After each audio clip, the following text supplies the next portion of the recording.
4+4 offer. మొదటిసారిగా country delight పాలని 4 రోజులు ఆర్డర్ చేసిన వాళ్ళకి మరో 4 రోజులు ఫ్రీ. ఇంకెందుకు ఆలస్యం, యాప్ని డౌన్లోడ్ చేసుకోండి. Download the country delight app now. Telugu వాళ్లకు ప్రపంచ బ్యాంక్ చిరపరిచితమైనటువంటి పేరు. 2004 ఎన్నికల సమయంలో చంద్రబాబు నాయుడు ప్రభుత్వ పతనానికి ప్రత్యర్థులు ప్రతిపక్షాలు వాడిన ఒక బలమైన ఆయుధము ప్రపంచ బ్యాంక్ షరతులు, ప్రపంచ బ్యాంక్ అనుకూల విధానాలు. ప్రపంచ బ్యాంకే కాదు, ఇంటర్నేషనల్ మానిటరీ ఫండ్ IMF కూడా మన దేశంలో బాగా ప్రాచుర్యం. ఎందుకంటే ఇందిరాగాంధీ టైం నుంచి IMF షరతులు అని మనం వింటూ ఉంటాం. మన దేశంలోనే కాదు, శ్రీలంకలో, పాకిస్తాన్లో కూడా IMF పెద్ద చర్చనీయాంశం. అసలు ఏమిటి వరల్డ్ బ్యాంక్, IMF ఎందుకు ఇప్పుడు చర్చలోకి వచ్చాయి? ముందు చర్చలోకి ఎందుకు వచ్చాయో చెప్పే ముందు లిటిల్ బ్యాక్గ్రౌండ్ హిస్టరీ చెప్పాలి. వాట్ ఆర్ దీస్ వరల్డ్, వీటిని బ్రెట్టన్ వుడ్ ట్విన్స్ అంటారు, బ్రెట్టన్ వుడ్స్ కవలలు అంటారు. ఏంటి బ్రెట్టన్ వుడ్స్ కవలలు అంటే 1944లో రెండవ ప్రపంచ యుద్ధం సమయంలో యుద్ధానంతర ప్రపంచ ఆర్థిక వ్యవస్థను ఎలా నిర్మించాలి, how to reconstruct the shattered global economy, post war global economy. ఇంకా పచ్చిగా చెప్పాలంటే రెండవ ప్రపంచ యుద్ధానంతర ఆర్థిక వ్యవస్థలో అమెరికా పశ్చిమ దేశాల ఆధిపత్యాన్ని ఎలా నిలబెట్టుకోవాలి, how to stabilize American and western domination, ముఖ్యంగా American domination on the global post war economy. ఈ ఉద్దేశంతో అమెరికా కేంద్ర బిందువుగా బ్రెట్టన్ వుడ్స్ అనే టౌన్లో 1944లో అమెరికా ఒక చొరవ మేరకు సమావేశం జరిగింది.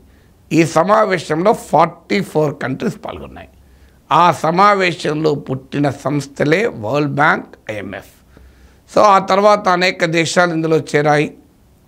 ఈ రెండు కూడా ఒక రకంగా ట్విన్స్ లాంటివి, కానీ అదే సమయంలో రెండు డిస్టింక్ట్ యాక్టివిటీస్ అంటే భిన్నమైన కార్యకలాపాలు కలిగి ఉంటాయి. కానీ రెండింటి కామన్ పర్పస్ ఏంటి? ప్రపంచ ఎకానమీని అమెరికాకు అనుకూలంగా మలచుకోవడం, అంటే organize the global economy in favour of America. So ఈ లక్ష్యము, ఈ పర్పస్తో అమెరికా వరల్డ్ బ్యాంక్ కావచ్చు, IMF కావచ్చు, it's a very big contributor also. ఇప్పుడు IMFకు $117 బిలియన్ కంట్రిబ్యూట్ చేస్తుంది. ఈ IMF, world bank are not like United Nations. United Nations ప్రత్యేకత ఏంటంటే ఒక పెద్ద దేశమా చిన్న దేశమా సంబంధం లేదు, దేశము మెంబర్షిప్ ఉంటుంది. Sovereign country, of course security council, అందులో పర్మనెంట్ మెంబర్స్, వాళ్ళకి వీటో చేసే అధికారాలు ఉన్నప్పటికీ కూడా జనరల్ అసెంబ్లీ ఆఫ్ యునైటెడ్ నేషన్స్లో మెంబర్షిప్కు ప్రాతిపదిక నేషనే. కానీ IMF, వరల్డ్ బ్యాంక్ అలా కాదు. ఇది పొలిటికల్ బాడీ కాదు, ఫైనాన్షియల్ బాడీ.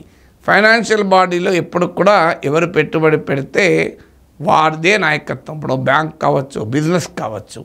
అందుకే the one who pays the piper will call his tune అని ఇంగ్లీష్లో సామెత ఉంది. ఎవరు పెట్టుబడి పెడతారో వాళ్ళే ఆ సంస్థలు విధి విధానాన్ని నిర్ణయిస్తారు. అమెరికా ఇది బిగ్గెస్ట్ ఇన్వెస్టర్, డోనార్, కంట్రిబ్యూటర్ కనుక IMFలో 16.5% ఓటింగ్ రైట్ అమెరికాకి ఉంటుంది. 16.5% IMFలో ఉంటుంది, వరల్డ్ బ్యాంక్లో కూడా 16% ఉంటుంది. మీరు అనొచ్చు సార్ 16.5 అంటే తక్కువే కదా, 51% ఉంటేనే కదా మెజారిటీ అని. గ్లోబల్ ఫైనాన్షియల్ బాడీలో 51% ఉండదు, అది గ్లోబల్ బాడీ అనిపించుకోదు, అమెరికన్ బాడీ అవుతుంది. కానీ 16.5% IMFలో ఉండడం వల్ల కీలకం ఏంటి అంటే IMF నిబంధనల ప్రకారము ఏదైనా ఒక విధానం అమలు కావాలి అంటే 85% ఓటింగ్ రావాలి. అంటే అర్థం ఏంటి? 16.5% అమెరికాకు ఉన్నప్పుడు 85% ఓటింగ్ రావాలి అంటే అమెరికా సపోర్ట్ చేయండి ఏ నిర్ణయము జరగదు. అంటే సింప్లీ ఒక రకంగా అమెరికా అది power to veto any decision of IMF or any decision. Even world బ్యాంక్లో కూడా అమెరికా స్వే అలాగే ఉంటుంది. ఇక IMFకు వరల్డ్ బ్యాంక్ ఉన్న డిఫరెన్స్ ఏంటి కూడా మనకు అర్థం కావాలి. IMF ఏమో balance of payments, foreign exchange క్రైసిస్తో బాధపడుతున్న దేశాలకు బెయిల్అవుట్ ప్యాకేజ్ ఇస్తుంటుంది. అంటే బ్యాలెన్స్ ఆఫ్ పేమెంట్స్ అంటే ఎక్స్పోర్ట్స్ చాలా తక్కువ ఉండి ఫారిన్ ఎక్స్చేంజ్ చాలా తక్కువ సంపాదిస్తూ మీకు ఇంపోర్ట్ చాలా ఎక్కువ ఉండి ఫారిన్ ఎక్స్చేంజ్ అవసరం ఎక్కువ ఉన్న దేశాలు. దీన్ని బ్యాలెన్స్ ఆఫ్ పేమెంట్స్ క్రైసిస్ అంటారు. ఈ రకంగా ఫారిన్ ఎక్స్చేంజ్ క్రైసిస్ ఎదుర్కొనే కంట్రీస్కు ఐఎంఎఫ్ రుణాలు ఇస్తుంది, బెయిల్అవుట్ ప్యాకేజ్ ఇస్తుంది. ఇప్పుడు శ్రీలంకలో కోవిడ్ తర్వాత ఒక sudden 100% shift to organic farming తర్వాత టూరిజం కంప్లీట్గా దెబ్బతిని టీ ఎక్స్పోర్ట్ బాగా దెబ్బతిన్న తర్వాత ఎక్స్పోర్ట్ ఓరియంటెడ్ ఎకానమీ అయిన శ్రీలంక కంప్లీట్గా దెబ్బతింటే అప్పుడు ఐఎంఎఫ్ఏ బెయిల్అవుట్ ప్యాకేజ్ ఇచ్చింది. పాకిస్తాన్లో కూడా ఇప్పుడు ఇదే పరిస్థితి, ఐఎంఎఫ్ లోన్ కొరకు తిరుగుతున్నారు. ఇండియాలో కూడా 70s ఆయిల్ షాక్ తర్వాత ఆ సమయంలో ఐఎంఎఫ్ రుణానికి ఇందిరాగాంధీ ప్రభుత్వం వెళ్తే అది పెద్ద వివాదమైంది, ఐఎంఎఫ్ కండిషన్స్ను ఎక్స్పోజ్ చేయడం. సో తర్వాత కూడా ఐఎంఎఫ్ అప్పు స్వేచ్ఛకు ముప్పు అని నాకు ఇప్పటికి గుర్తు. దాదాపు 35 years క్రితం నేను ఆర్టికల్ రాశాను, ఉదయం పత్రికలో ఎడిట్ పేజ్కి ఒక ఆర్టికల్ రాశాను, ఐఎంఎఫ్ అప్పు స్వేచ్ఛకు ముప్పు అని. సో ఇలా ఐఎంఎఫ్ అప్పు అంటేనే దేశ సార్వభౌమాధికారం, స్వేచ్ఛ, ఎకనామిక్ ఫ్రీడమ్ను కోల్పోయే అప్పు. ఎందుకంటే చాలా కండిషన్స్ ఉంటాయి. అంటే అప్పిచ్చేవాడు ఎవరైనా కండిషన్ పెడతాడు కదా. ఎందుకంటే అప్పిచ్చేవాడి ఉద్దేశం ఏముంటుంది, నువ్వు బాగుపడాలని ఉండదు, అప్పు తిరిగి రాబట్టుకోవాలని ఉంటుంది. ఉదాహరణకు నేను అప్పిస్తా, నీ కొడుకుని ఢిల్లీ పబ్లిక్ స్కూల్లో చేర్పించుకో, బాగా చదివించుకో అంటాడా?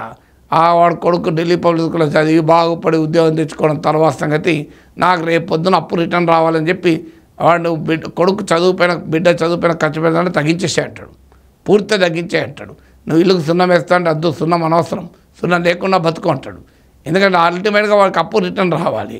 అందువల్ల ఐఎంఎఫ్ కండిషన్స్ అమలైన చోట ఎక్కడైనా, ఐఎంఎఫ్ కాదు వరల్డ్ బ్యాంకు, ఆ దేశ ప్రజల స్థితిగతులు దెబ్బతింటాయి. ఇప్పుడు శ్రీలంకలో కూడా అదే ఇష్యూ, పాకిస్తాన్లో అదే సమస్య, ఇండియాలో కూడా అదే కాంట్రవర్సీ అయింది. ఇప్పుడు మన దగ్గర కూడా వరల్డ్ బ్యాంక్ ఆంధ్రప్రదేశ్ ఉమ్మడి రాష్ట్ర ప్రభుత్వానికి లోన్ ఇచ్చినప్పుడు power sector reform Chandrababu Naidu ప్రభుత్వం ఉన్నప్పుడు విద్యుత్ ఛార్జీలు పెరగాల్సి వచ్చింది. ఎందుకంటే వరల్డ్ బ్యాంక్ కండిషన్స్ అది.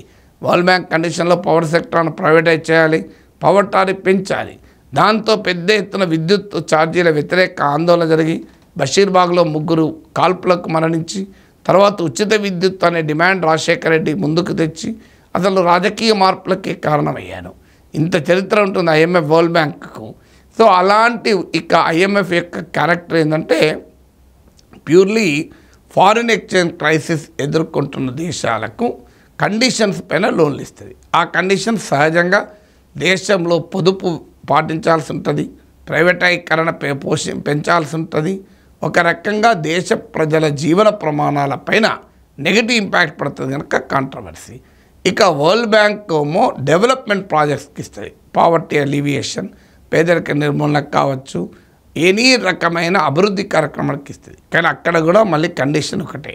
ఇప్పుడు వరల్డ్ బ్యాంక్ ఎయిడ్తో నువ్వు ఒక ఇరిగేషన్ ప్రాజెక్ట్ కడితే ఒక కండిషన్ ఉంటుంది, నీళ్ళు ఫ్రీగా రైతులకు ఇవ్వద్దు అని.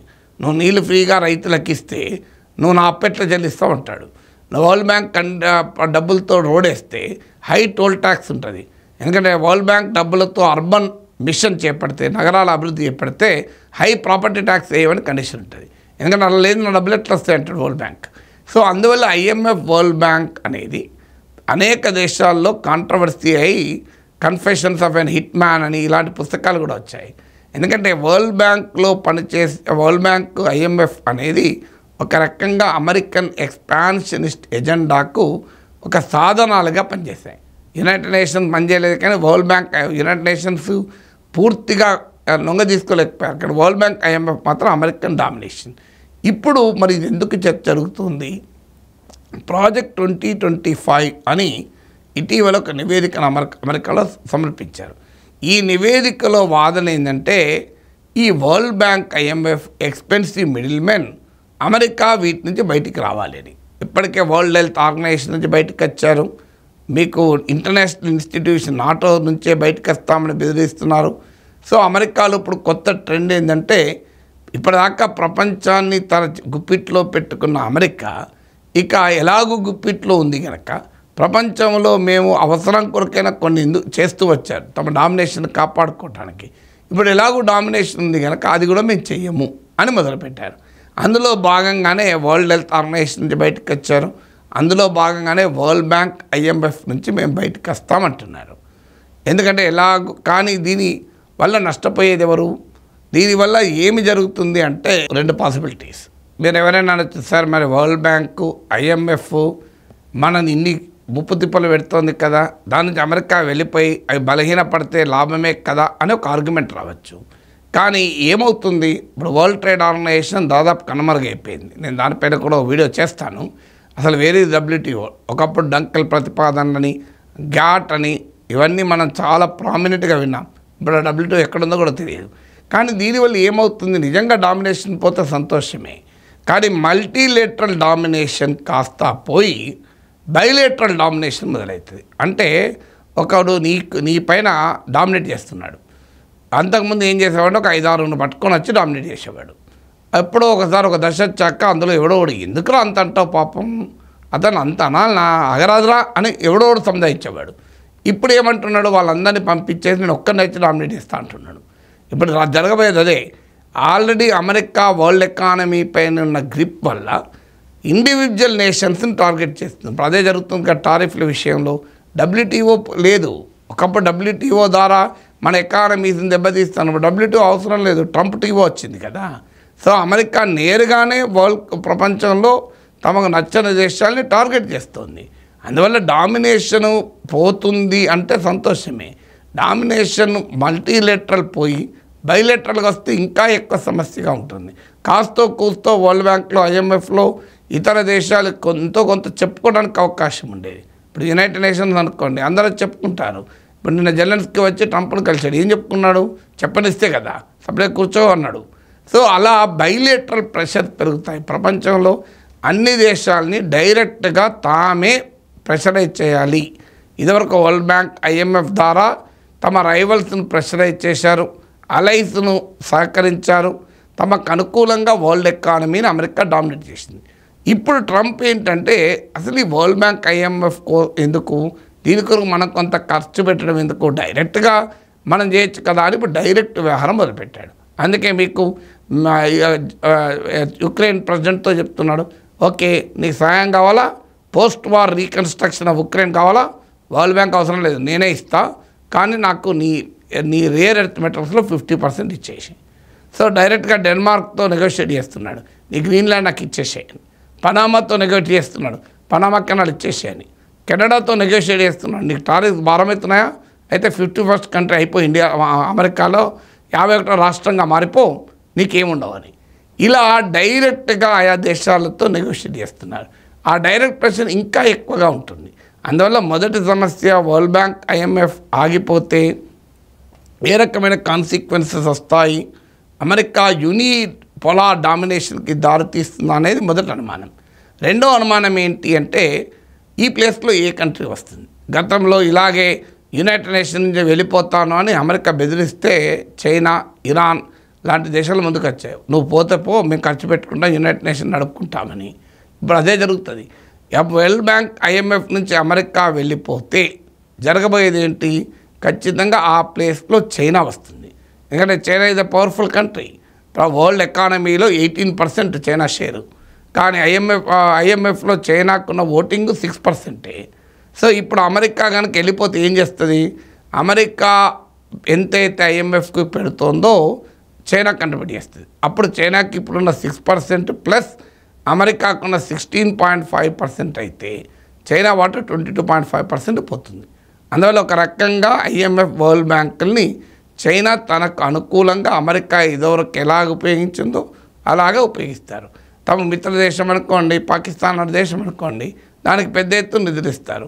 ఇండియా బార్డర్ డిస్ప్యూట్ ఉంది కనుక మనల్ని ఇబ్బంది పెడతారు. సో శ్రీలంక తమకు అనుకూలంగా పోర్టులు ఇస్తానంటే కన్స్ట్రక్షన్కు శ్రీలంక డబ్బులు ఇస్తామంటారు. అంటే అలా చైనా ఈ ఇంటర్నేషనల్ ఫైనాన్షియల్ ఇన్స్టిట్యూషన్స్ను తమకు అనుకూలంగా ఉపయోగించుకోవచ్చు. అంటే అమెరికా ఖాళీ చేస్తే ఆ వ్యాక్యూమ్లో అది వ్యాక్యూమ్గా ఉండదు.